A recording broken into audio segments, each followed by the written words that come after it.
Napatay ang Assistant Detachment Commander ng isang Philippine Army Patrol Base sa Rodriguez, Rizal. Depensa ng mga naarestong suspect, hindi nila intensyong pagbabarili ng biktima na sinisita ang kanilang pag-inom ng alak. Balitang hatid ni EJ Gomez.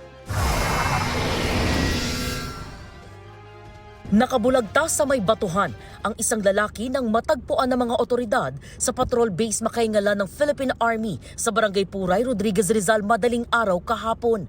Ang biktima, miyembro ng 80th Infantry Battalion ng 21st Division Philippine Army at Assistant Detachment Commander mismo ng patrol base ayon sa pulisya.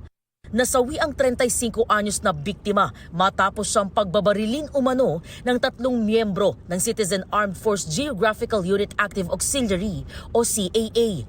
Base sa investigasyon ng Rodriguez Police, sisitahin daw sana muli ng biktima bilang Assistant Detachment Commander ang 3 CAA members na madalas mag-inuman nang bigla na lang siyang pinagbabaril.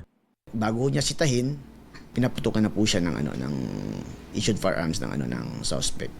Yung ginamit na baril ng ating suspect is yung issued firearms niya na M16 at sa dalawa po lumalabas din po na ginamit po rin tong pagpapaputok ng kanilang issued firearms na M14.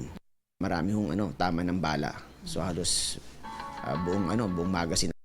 Dead on the spot ang biktima. Nagkalat sa crime scene ang mahigit 20 basyo ng bala. Posible raw motibo sa krimen ang kinimkim na galit ng suspect sa biktima ayon sa pulisya.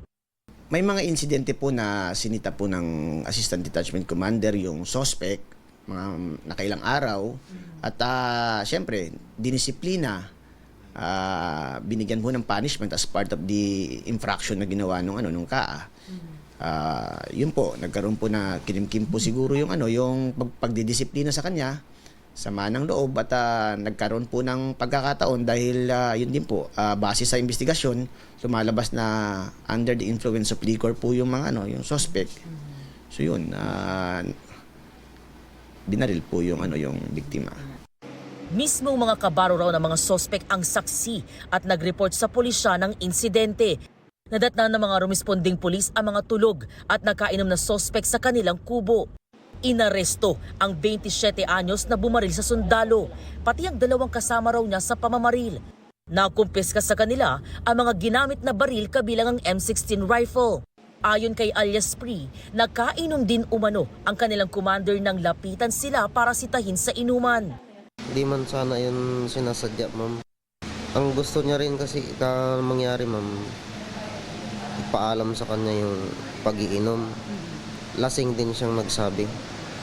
Nagiinom din siya. Na bigla lang po, ma'am. Hindi naman talaga target, ma'am. Sobrang nagsisisi talaga, ma'am. Humihingi ako ng taos-pusong pasensya sa nangyari na hindi naman kagustuhan.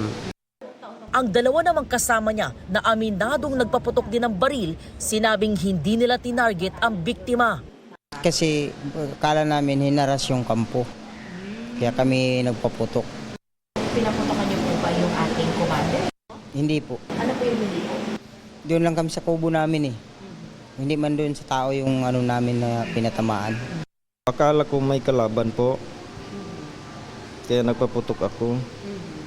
Pero doon lang sa loob ng kubo ko rin, nakadapa lang ako. Kasi takot nga ako makalabas. Nakakulong ang mga suspect sa Rodriguez Police Custodial Facility. Sasampahan sila ng reklamong murder at illegal discharge of firearms. EJ Gomez, nagbabalita para sa GMA Integrated News.